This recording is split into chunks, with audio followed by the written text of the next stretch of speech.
রাজবাড়ী জেলার নবাগত police super হিসেবে আমি আপনাদের সকলকে রাজবাড়ী জেলা পুলিশে স্বাগত জানাচ্ছি।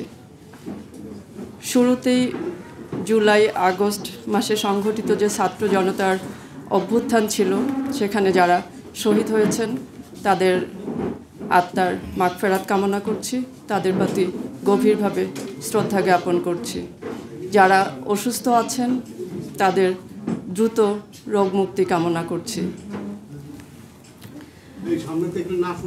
আপনারা অনেকেই আমাকে ফোনে অভিনন্দন জানিয়েছিলেন, সেজন্য আমি আন্তরিকভাবে কৃতজ্ঞ এবং আপনাদেরকে আবারও ধন্যবাদ জানাচ্ছি।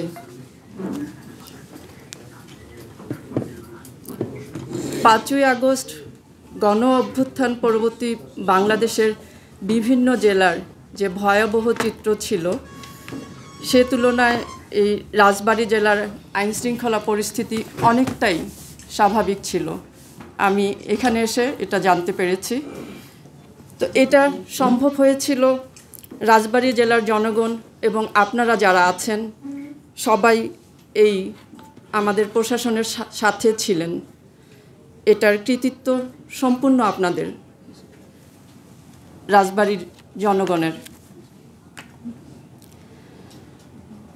জেলার নতুন পুলিশ সুপার হিসেবে আমার প্রথম এবং প্রধান দায়িত্ব হবে যে কোনো মূল্যে এই জেলার আইনশৃঙ্খলা পরিস্থিতি স্বাভাবিক রাখা, প্রত্যেকের ব্যক্তি নিরাপত্তা এবং জানমালের নিরাপত্তা নিশ্চিত করা, পুলিশের প্রতি জনসাধারণের আস্থা পুনরায় ফিরিয়ে নিয়ে আসা, সকল নাগরিকের মানবাধিকার সহ সাংবিধানিক যে অধিকার আছে সেগুলো নিশ্চিত করা, জনগণকে অযথা হয়রানি এবং মিথ্যা মামলা থেকে মুক্তি দেয়া।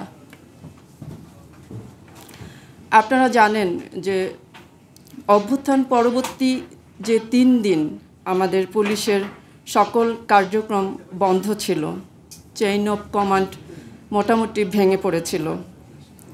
ইনশাল্লাহ নতুন সরকার দায়িত্ব গ্রহণের পর সরকারের আন্তরিক প্রচেষ্টায় পুলিশ আবার কর্মস্থলে ফিরে এসেছে। তারা তাদের দায়িত্ব স্বতঃস্ফূর্তভাবে পালন করছে। ছাত্র জনতার রক্তে ভেজা এই নতুন বাংলাদেশ আমরা যেটা পেয়েছি, সেই স্বাধীন বাংলাদেশের স্বাধীনতাকে সমুন্নত রাখার দায়িত্ব আমাদের প্রত্যেকের, আমাদের সকলের। ছাত্র জনতার বিরলতম অভ্যুত্থানের মাধ্যমে অর্জিত নতুন এই দেশকে বৈষম্যহীন, শোষণহীন, কল্যাণময় এবং মানবিক রাষ্ট্র হিসেবে গড়ে তোলার লক্ষ্যে আমরা সকলেই কাজ করে যাব। আপনারা আমাদের পাশে থাকবেন। আমি অত্যন্ত সাধারণ ঘরের মেয়ে, গ্রাম থেকে উঠে এসেছি। আমার রক্তে মিশে আছে মাটির গন্ধ।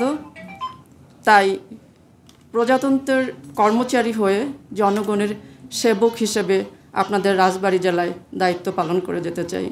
আপনারা আমার পাশে থাকবেন। আল্লাহ আমাদের সহায় হন। আমার জন্য দোয়া করবেন। আল্লাহ হাফেজ।